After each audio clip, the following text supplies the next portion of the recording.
All right, you came here expecting a new episode of the Active Mom podcast, and we're trying a little something new instead with some of the friends of the pod. Dr. Elliot Berlin from the Informed Pregnancy podcast. He has a new show, and we're going to share the first episode of that with you today. It's the One Way or a Mother podcast, and it's a serial podcast, which I found incredibly intriguing. So basically, it is a podcast where they follow one individual through all their processes of pregnancy, delivery, kind of early postpartum, including interviews with the mom, family members, doula, doctor, other practitioners involved in the process, literally from start to finish over a 10 episode arc. And so this first episode, Dr. Berlin sent it to me and I was hooked and can't wait to hear the rest. Talks about Arianna, where she was embarking on her journey of becoming a proactive mom after a first delivery that did not go according to plan. And the reason why I think this is so incredibly important to share this is because if there's one thing that I've learned, not only as a mom, but a pregnancy postpartum provider for over 25 years, is that sometimes we feel like we're alone. And by sharing our stories and sharing our experiences, we all take a little bit of something different from those stories to help kind of make sense of our own situation or help us make decisions or help us find providers that resonate with us or just know that there's other choices and options. So when Dr. Berlin asked, hey, you want to try a feed drop? I had to Google feed drop and what that is. But we're going to give it a try. So let me know what you guys think of this first episode. Let me know what you think of the feed drop. But I hope you aren't too upset to miss out on an episode today. But I do think that sharing stories of the experiences that we go through are so incredibly valuable. So I wanted to be sure to support what they're doing here. So take a listen, The One Way or a Mother, season 1. Hope you enjoy it. Let me know what you think. We're a week away, or maybe not. Maybe it's today. Anywhere from today or 2 weeks from now. I think because the last birth was the opposite of what the goal was. There's a lot of pressure on this one, a lot of anticipation. But ultimately, as long as baby comes out healthy and Arianna's healthy and we have him and he's home, I think it's going to relieve a lot of pressure and anxiety, and everything else will fall into place. That's Zach. He and his wife Arianna are expecting their second baby. Their particular story is one of a pregnancy path often traveled but seldom discussed. They've invited us along for the ride and given us front row seats. I'm pregnancy-focused chiropractor Dr. Elliot Berlin, and you're listening to One Way or a Mother, a serial podcast where we take an entire season and explore one intricate, deeply personal, and circuitous pathway to motherhood. Not everyone has a formal birth plan or even much of a plan at all for how they give birth. But those who do, whether in writing or not, have a vision of their birth, the setting, their providers, and a host of other details that are important to them. A birth that doesn't go according to plan can generate feelings of fear, sadness, guilt, and failure, even when the mom and baby are completely healthy. I've witnessed this experience many times with my patients. Sometimes, for example, it's a woman who wants an epidural, but isn't able to get one in time. Or one who chooses cesarean birth, but labor starts suddenly and moves quickly, resulting in an unexpected vaginal delivery. But most commonly, I see it happen with unexpected cesarean birth, and it's particularly impactful for women who are planning little or no intervention and didn't contemplate at all the possibility of a C-section. If you or someone close to you has had this experience, then you're going to relate to Arianna and Zach Lasry. I did a lot of drugs, had a lot of sex, found myself in really strange places. I mean, I should have died several times. That's Arianna, or that was Arianna. Since college, she found love and settled down somewhat. Today, she's a filmmaker who writes, produces, edits, and owns her own production company. A couple of years ago, she and Zach had their first baby, but things didn't go exactly according to plan.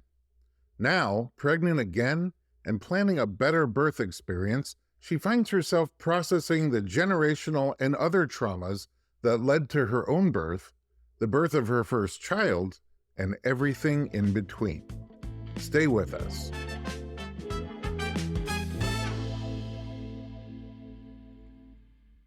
Hey, it's Dr. Elliot Berlin, and I hope you're enjoying this episode of One Way or a Mother. If you love real, raw, and inspiring stories about the many different paths to parenthood, take a moment right now to follow One Way or a Mother on your podcast app. We've got an incredible season ahead and even more amazing stories coming in future seasons. And if you're looking for even more great content on pregnancy and birth, check out our Informed Pregnancy podcast. That's where we dive deep into expert insights, real birth stories, and the topics that matter most to growing families. Plus, we have incredible guests like Hilary Duff, Mandy Moore, Kat Von D, and Claire Holt sharing their personal birth experiences. For even more, Informed Pregnancy Plus hosts dozens of documentaries and streaming video content focused on pregnancy, birth, and parenting. You can watch on the Informed Pregnancy apps for Apple, Android, and Roku, or stream online anytime at informedpregnancy.tv. So, after this episode, follow One Way or a Mother and check out the Informed Pregnancy podcast and Informed Pregnancy Plus. Now, back to the show. Arianna Lastry, welcome to the podcast. Hi, thanks. Okay, so what the audience really needs to know here is this, you're the perfect person for this. You're very easy to talk to. You have, thankfully, a very dramatic story, or this would be boring. Yes. I mean, if True. your birth was just like, oh, piece of cake. True. You have a great sense of humor, and this is important. You don't really have a TMI button, meaning you're super open. So it's a little bit of a looser podcast, this one, with no TMI. All right, let's start at the beginning. Where are you from originally? Manhattan Beach, California. How was that growing up in the Beachville? Amazing. It's so wonderful being a kid near the beach. Didn't realize it was paradise until, you're out of it, and then you come back and you jog and there's a sunset and you're eating a bagel and Jamba Juice, and you're like, oh, wow, I am from paradise. Cool. Awesome. Why did I go all the way to New York to have to learn that? But I don't know. I did. If we're going really to the beginning, do you know much about your own birth when you were born? Yeah. My mom loves to share that story. So I was born at Cedars, where I birthed Wilder and where I will birth this next baby. So it's all coming full circle. She had a hospital birth, but she was very determined to have me naturally. And she loves to say how she was so super fierce in defending her own right to have a natural birth. But she told me about how she had these really supportive nurses, but they said, you better get that baby out before the doctor comes back. Otherwise, the doctor's going to intervene. So my mom talks about just hauling butt to get me out of there, and she did it naturally, and she's super proud of the story. I started contracting at home in the morning. Like, it woke me up. The contractions woke me up. That's Alex, Arianna's mom. I asked her to join us to share her experience in her own words. So probably between 5 and 6 a.m. And I'm like, oh, something's happening, but it's not time yet. I want some breakfast. This is one thing that you forget things when you're pregnant. Like, you're not supposed to eat when you go into labor. But I was hungry. Yeah. So her dad made me, English muffin and an egg and all that stuff. So I went, and contractions were getting a little heavy, and I ate my breakfast, and great. Now I'm going to take a shower because I don't want to go to the hospital dirty. So I went in the shower. All of a sudden, it's like these big contractions are happening. Next thing you know, I'm on all fours and I'm throwing up. There goes the breakfast. And I'm like, oh, this is more serious than I thought. So then we started timing them, and they were getting to be, I think they was like 5 minutes apart or something. It's like, maybe we should make our way to the hospital. And once we were there, got into the room, And for 2 hours, I did not dilate. I was only at 6 centimeters. And she's like, you're not progressing at all. Nothing was happening. Are you sure we shouldn't break your water? Because my water hadn't broken. And I said, nope. Hour and a half, nothing. I'm still at 6. Within 40 minutes after that, I fully dilated and I really wanted to start pushing. And then they had to go hunt the doctor down because she was already thinking it was going to take a lot longer. Found her, she came and she's like, oh my gosh, you're 10 centimeters, but my water still hadn't broken. And so it's like, but don't push, don't put. I really wanted to start pushing, but then they took a hand monitor and trying to hear the heartbeat. They're like, we can't hear the heartbeat, oh my God. Then they started panicking. And I'm thinking, we can't hear the heartbeat, probably because the baby's in the birth canal. So they wheeled me into an OR. And now I was not happy. So I was looking at her dad and I'm like, don't let it happen. Do something, like, please advocate for me here. We get in there and she says, I'm going to get forceps just in case. And I had this wonderful nurse and she looked at me and she said, okay, I know how you want to do this. So before she comes back, you got to push her out. This nurse was amazing. She took my hands and she looked me in the eyes and she goes, come on, let's go. And I did it. Wow. Pushed that little sucker out. Now we know how Arianna came into this world. An unmedicated birth at the hospital under threats of unwanted intervention.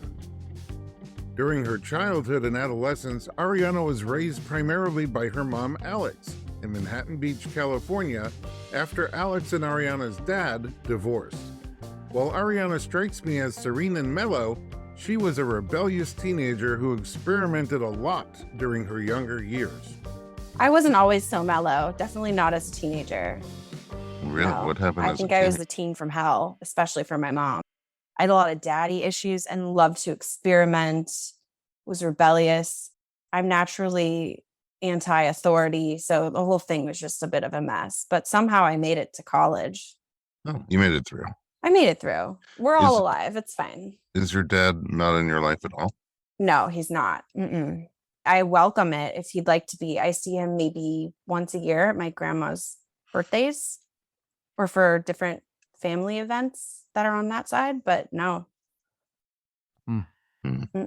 So is that still something that comes up for you, like in terms of issues? Not really. I did think about that for Wilder's birth, my first birth. It was a question when I transferred to midwife care, which was, hey, do you have any lingering trauma that might come up when you're giving birth, when you're in this really vulnerable state? And I thought about that and it doesn't trigger me any longer. It was so long ago. And I think I dealt with the brunt of it through my other relationships. And then also going into the relationship with my husband, all that stuff got worked out. I was really insecure, a terror. We had fights. It was all kinds of stuff that got worked through. But now when I see him, I'm not triggered at all. I only had love for him. If he wanted to have a relationship, I'd be open to it. But it's not my call. It's a two-way street. So Do you see any of him in you? I do see some of him as just facial expressions and sometimes voices that will come from me or I see in my son. And it's wild to see, but it's not a bad thing. But I do see it in when I can get a temper. That's when he comes out. So I do feel like I have tempered my temper because it reminds me of him. You grew up in Manhattan Beach, and then after 9 years old, were you still in Manhattan Beach? Yes. So all through high school, Manhattan All through Beach. high school. And then you went from Manhattan to Manhattan. I did. Yes. New York Yes. City, here we come. Here we come. What brought you to New York? I fell in love with musical theater randomly. I loved theater since a young age, maybe 8. I wanted to be an actor. I was obsessed with it, thought it was so cool, went to acting camp in the summers at the Santa Monica Playhouse, was just enamored with the whole thing. My mom worked in the industry. She worked at Paramount Studios when I was growing up and then owned her own production company. So I grew up around the lot and thought it was just the most amazing thing. And what I saw was actors. So that's naturally what I gravitated toward. And then I found out that I liked to sing too. And then I think it was my junior, senior year. I was like, I want to be in musical theater. And it was a new obsession. So that's what really brought me to want to try out to be at NYU. And I only wanted to go to NYU and no other college. Oh, wow. Yeah. Very specific, saying how there's so many colleges to go to. Very specific. I said NYU or bust.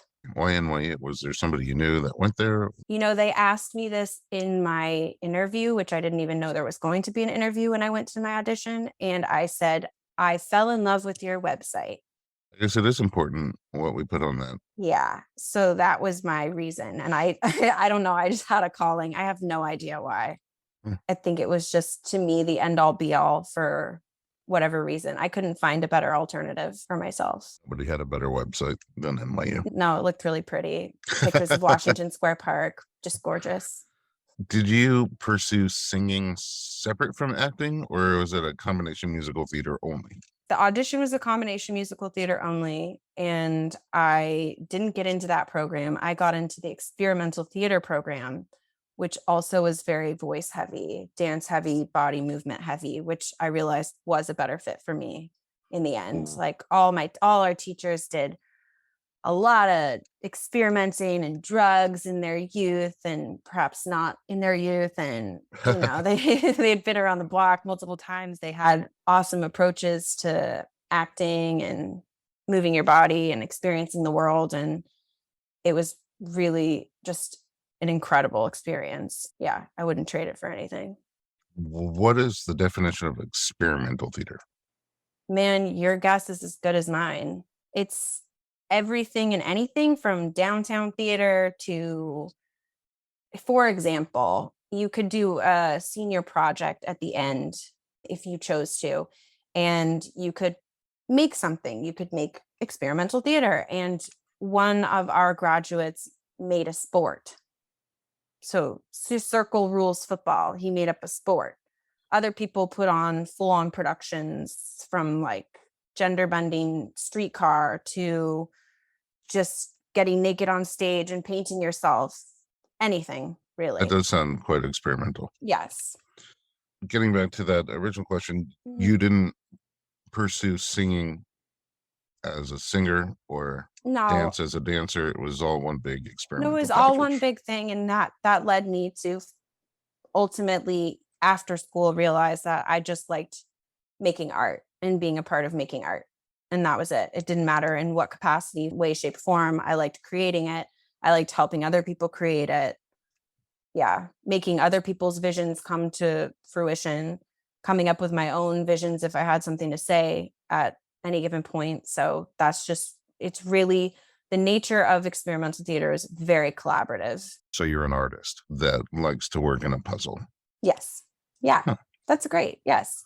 Thank you. I just read that on the NYU website. No. Okay. All right. So you're about 7 months into your pregnancy, second pregnancy. And we're just talking a little bit about your very interesting background, growing up in Manhattan Beach, Paradise, becoming the daughter of a single mom at 9 years old. Lots of experimentation and testing your mom's limits through high school, and then going off to NYU to study experimental theater because they had a pretty website. Yep. Sums it up. But then it sounded like at the end you were saying like, yes, I like that, but I almost like you were saying you like to help other people create their art. Yeah. Yes. I mean, unless I have something that I'm really passionate about that I want to take a lead on, but I'll help anyone do anything. It's just a joyous thing to do, is create art with people and come up with an immediate community. And it's almost like growing a family, and then, then that process ends and you start over again. It's very fun, very intense. Did your wildness of maturation ever become an almost problem for you? Oh yeah, totally. Yeah. I mean, I should have died several times, I think. From what? From just my escapades, I would say, the situations I got into. I did a lot of drugs, had a lot of sex, found myself in really strange places with, I would say, if you've ever seen the show Euphoria, it didn't quite go as far as this last season, but it was pretty close. Oh, based on a real story, you're saying? Yeah. So, as a teenager, Arianna was recklessly adventurous, but she lived to tell the tale. Lucky for us, she isn't shy about sharing the juicy details. You're going to want to hear this. We'll be right back.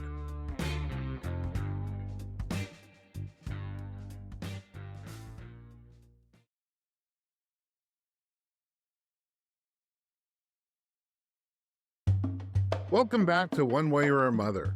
Arianna's teen years before motherhood were filled with sex, drugs, and rock and roll. Life was spinning dangerously out of control. So, how did you bring yourself out of that? Going to college and meeting new people and meeting new friends, I just entered a new phase in becoming intellectually curious and artistically curious, and having somewhere to channel that energy all the time was really helpful. And feeling like I had a community to share that with, instead of having to seek it out outside of school. So it was school. So that, I think, really helped a lot. Just sounds like you had a tremendous amount like inside you bursting to come out. Yes, definitely. For sure. Almost like childbirth. Okay. I was trying to think of a joke, but you got to it first. Do you have any regrets? I have one regret, and it's from, I think it's from high school. Yeah, it's from like early high school. My girlfriend asked me to go to a party, and I was too afraid to go. And I regret that. And that's the one regret I have. Not what I was expecting. No, I know. It's because I made the decision out of fear. And I think that also got me into trouble. I think that's mayhem. What caused the mayhem was I said no to that because I was afraid. So then I started saying yes to everything. And that's how I got into my escapades. But no, I don't regret any of it. Then you leave New York. Yes. After 5 years of being there, I came home. My parents were living in Long Beach at the time. My mom and stepfather, I called them my parents. And I was there for 6 months and helped them move out of their house. And then I was out to find a job. I reached out to all these contacts. I reached out to people I knew through my mom, people I knew through growing up. And they were like, don't you dare be asking me for a job. You better just start making stuff, blah, blah, blah. And I was like, I need to make money to afford to live here and to do that stuff. So it was a pickle. So I ended up working in the service industry for, I think, a year. Did that afford you what you needed to get your own place? Yeah, yes. And and also then I got to work on projects and start doing film and TV and stuff, but on my own time. After about a year of waiting tables, Arianna was able to get her own place and even find some time to make art. Enter best friend Zach from NYU. My now husband, who was my best friend at the time, he came out to LA. We're sitting by my parents' pool, and he said, if you could do anything every single day, what would you do? And I said, I would write and I would do yoga. And he said, okay, cool. I think you can do that. And I said, okay. So we made a pact. We sat down and wrote each other like this promise. He said, I will write and direct something. And I said, and I will help you make it. And we both signed it. And within a year, we had made our first short film together. We were very close friends in college. She introduced me to the world of music festivals and mushrooms and things. So she was very influential in that way in my life. We've always remained very close. And then at one point, for the first time, we were both single at the same time. And I guess there was underlying tension that I didn't realize was there. And then it just blossomed. No, it was not love at first sight.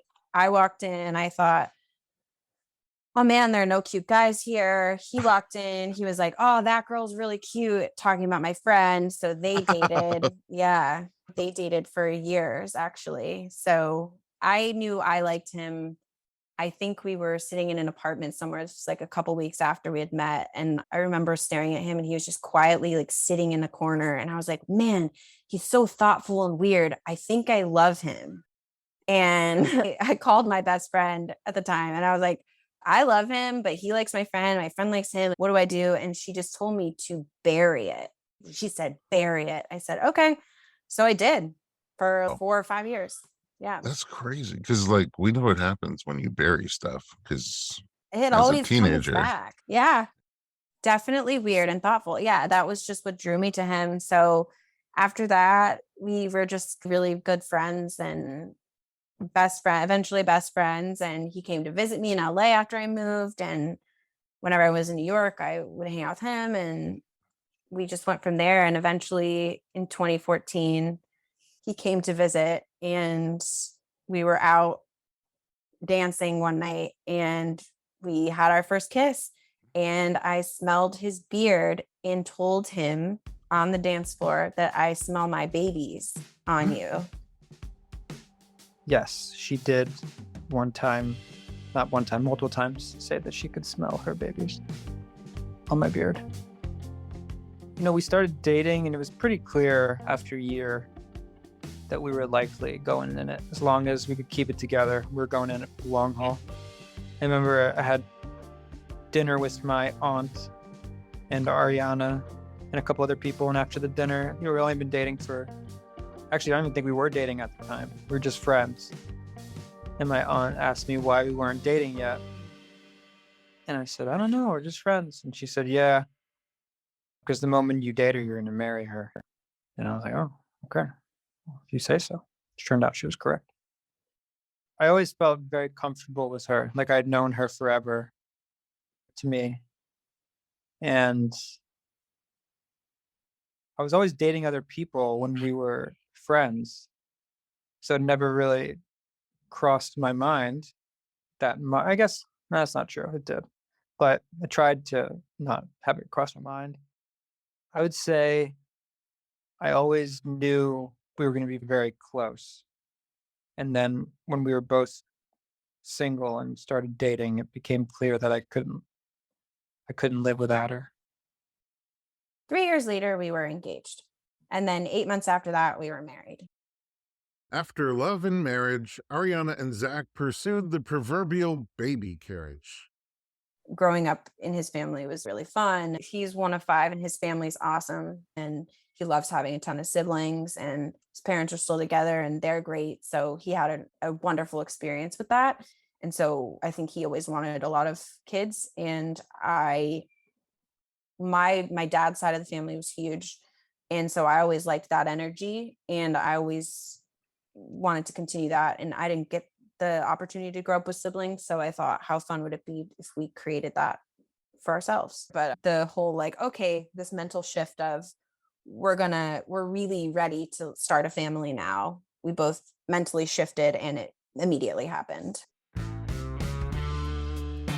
The journey continues in One Way or a Mother, episode 2. I had so much pain in my body, in my legs and glutes and back area the entire time. It was just excruciating. It would keep me up at night. It would wake me up at night. So I was used to being woken up by my body in pain and having to sort of manage it and try to go back to sleep. So I didn't think anything of it.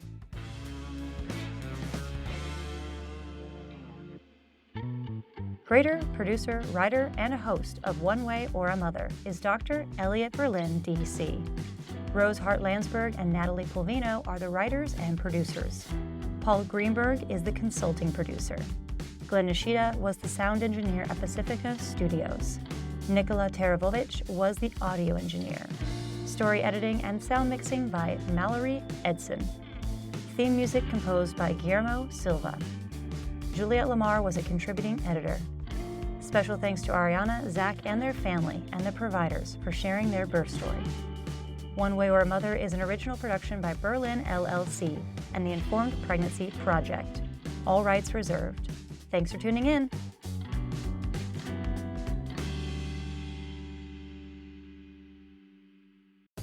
If you're navigating pregnancy, postpartum, or perimenopause, whether personally or professionally, check out all our free resources and upcoming courses at carriepagliano.com. This podcast reflects the opinions of Dr. Carrie Pagliano and her guests, and it is for entertainment purposes only and should not be considered medical advice. Always consult your healthcare provider with any medical questions. If you enjoyed the episode, please take a moment to leave us a 5-star review on your favorite podcast platform. And thanks for listening.